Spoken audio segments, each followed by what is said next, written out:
원주투데이 신문사가 창간 30주년을 맞아 원주에서 30년 이상 운영하며 지역 경제를 이끌어온 가게들을 찾아 경영 노하우를 알아봅니다. 노포의 재발견, 오늘 15번째 시간인데요. 맞춤 양복이 신사의 품격을 상징하던 그 시절부터 지금까지 40년 이상 운영해온 양복점이 있습니다.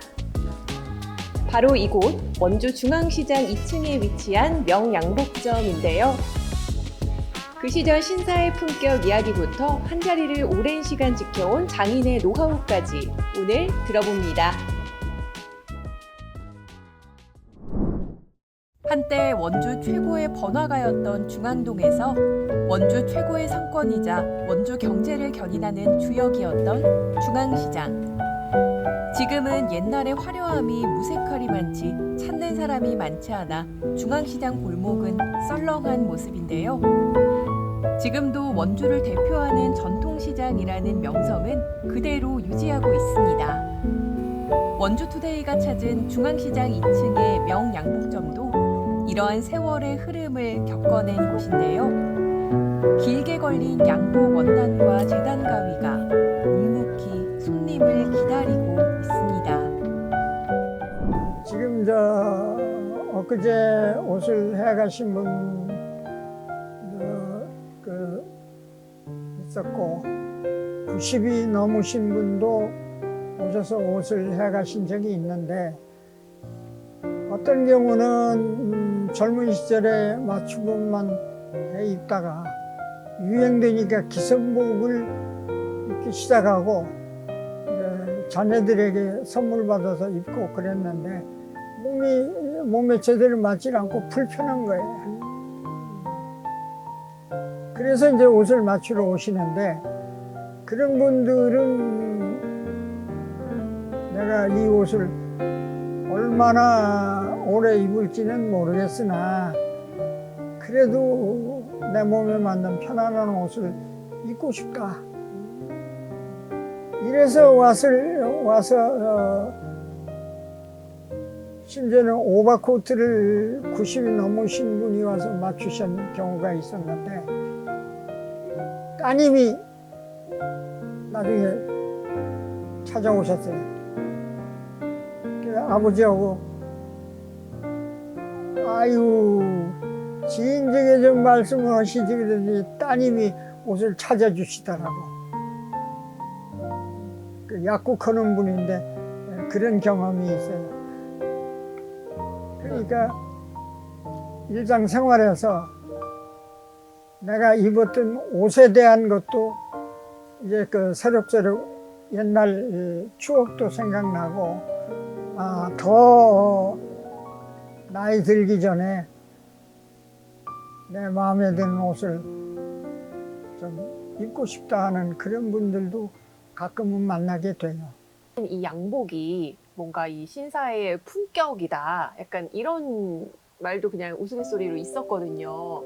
그만큼 이 잘 맞춰진 양복이 좀 그 사람을 잘 보여줄 수 있는 이제 뭐 그런 옷인 것 같기도 해요.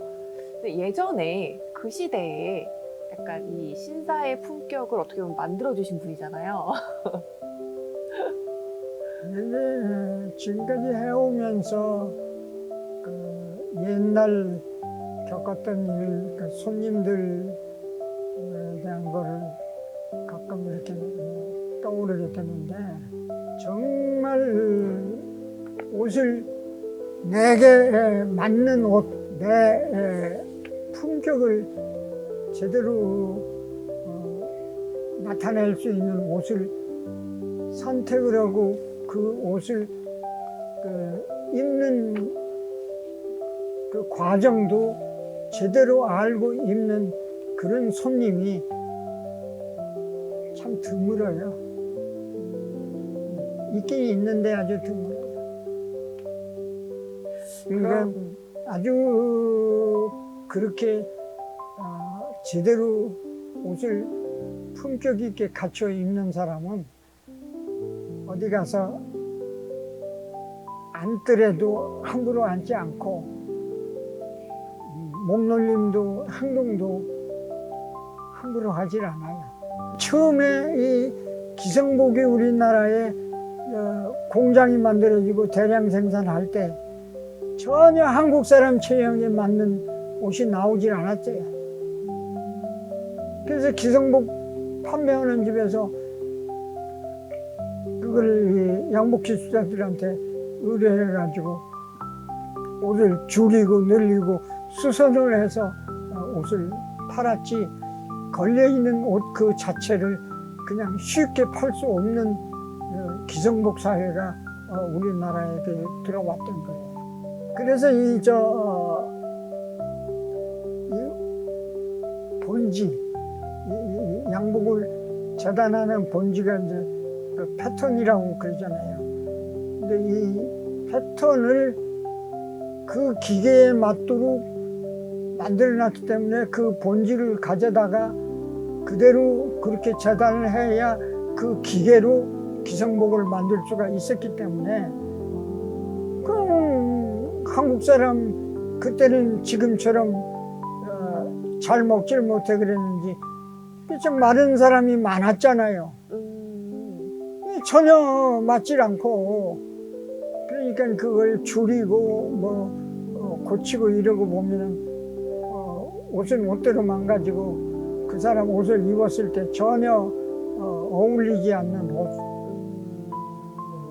이런 시대가 한 세월 흘러갔죠.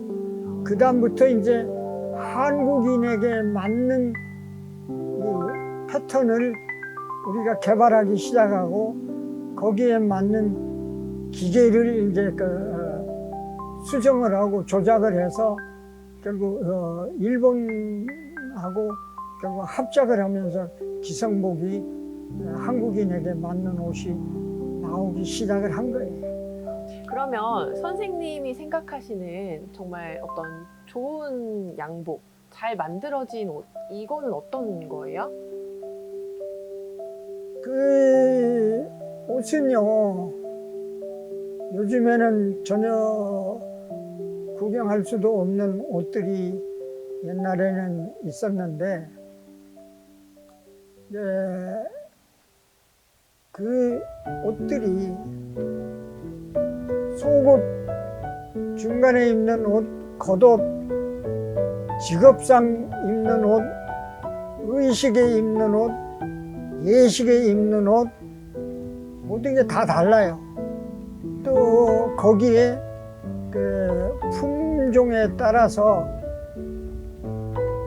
거기에 알맞는 여유로움도 줘야 되고 기능성을 부여해야만 그 올바른 그 직업에 알맞는 그런 옷들을 만들어서 그 손님도 편안하게 입을 수 있는 거고. 그러니까 양복이 그냥 서양 옷 그대로 그냥 기계로 찍어내다시피 만드는 옷은 그건 올바른 옷이 아니에요. 몇 살 때부터 기술을 배우기 시작하신 거예요? 15. 그러니까 70년을 한 거예요.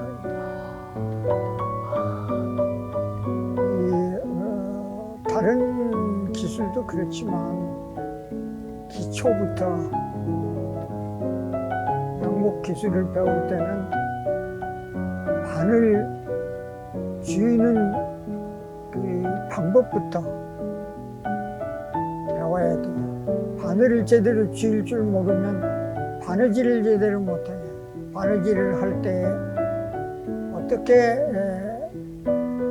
손가락으로 그 원단을 쥐느냐에 따라서 형태가 달라져 버려요. 그래서 손가락으로 원단을 쥐는 방법부터도 그냥 이렇게 쥐고 바느질 한다고 되는 게 아니에요. 그렇게 까다롭고 어려운 그 수련 과정을 거쳐서 그 다음에는 나를 가르쳐 준 그 선배님이 옷을 왜 이렇게 만들고 왜 이렇게 바느질을 해야 되는지에 대한 원리를 알아야 된다. 이런 설명을 하시는 분이 있었어요. 그걸 내가 오랜 세월 잊지 못하는 게, 손가락으로 어떻게 쥐느냐에 따라서 저 끝에 가면 위아래 길이가 달라져요. 펴놓으면 반듯하게 펴지질 않고 쪼글쪼글해지고 다 달라져요. 손님은 모르지만 본인 스스로가 책임감을 가지고 그 옷을 만들어내고 그 손님에게 올바른 옷을 착용하도록 책임감 있게 해줘야 됩니다. 그 이전에 그 인터뷰를 하셨을 때는 또 이제 화재를 크게 겪으신 적이 있다고 얘기를 하셨거든요. 그 얘기도 잠깐 들어볼 수 있을까요? 그때는 그 주문된 옷하고 다른 곳에서 외지에서까지도 와서 만들어 달라고 하는 그 일감 이런 거하고 뒤엉켜 가지고 굉장히 바쁘던 시기인데 그때 화재가 났어요. 일주일에 5일은 이 가게에서 소파에서 잠자면서 일을 했어요. 하루 2~3시간밖에 못 자고 일했어요. 그랬는데 그날 화재 나는 날 안 식구가 문을 딱 열어놓고 지켜서서 오늘은 안 된다고 가자고. 그래서 그날도 안 들어갈 건데 집에 들어간 거예요. 가서 집에서 좀 있다가 막 잠이 들었는데 친구가 찾아왔어요.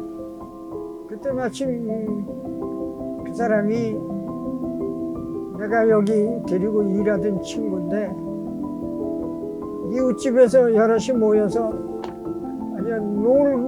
놀다가 여기 화재 난 걸 보고 나한테 쫓아온 거예요. 그래서 벌떡 일어나서 옷을 입으니까 지금 가지 말래요. 위험하니까 가지 말라고. 지금 다 탔다고. 그때 신경이 아주. 네. 그게 이제 조금 있으니까 이웃에서 양장점 보는 아줌마가 우리 집을 찾아왔어요. 그래서 같이 와보니까 다 탔죠. 여기서 일을 한 지 7년 반 만에 실오라기 하나 못 걸치고 다 태웠죠. 근데 보통 사람 같으면은 내가 이렇게 하다가 모든 게 이렇게 다 이제 화재로 소실이 되면 좀 이제 그만하고 싶다라는 생각도 할 수 있었을 것 같거든요. 근데 다시 이제 또 이 업종을 다시 되살리신 거잖아요. 어떤 마음으로? 그거는요, 내가 시름에 빠지면 가족들은 어떻게 돼요? 주변 사람들은 저 사람 쓰러져 그랬대요. 근데 그 책임감 하나로 버틴 거예요. 그러니까 가장의 역할이라는 게 그 책임감이 그 지탱을 해주고 다 견딜 수 있게 해주는 거예요. 수십 년간 한자리에서 장인의 손길로 품격을 완성해온 이곳. 시대는 많이 변했지만 여전히 이곳 명양복점은 한 땀 한 땀 정성스러운 손길로 맞춤 양복의 가치를 지켜가고 있습니다. 원주투데이 창간 30주년 특집 기획 노포의 재발견. 다음 시간에도 우리 지역사회와 함께 해온 가게를 찾아가 보겠습니다.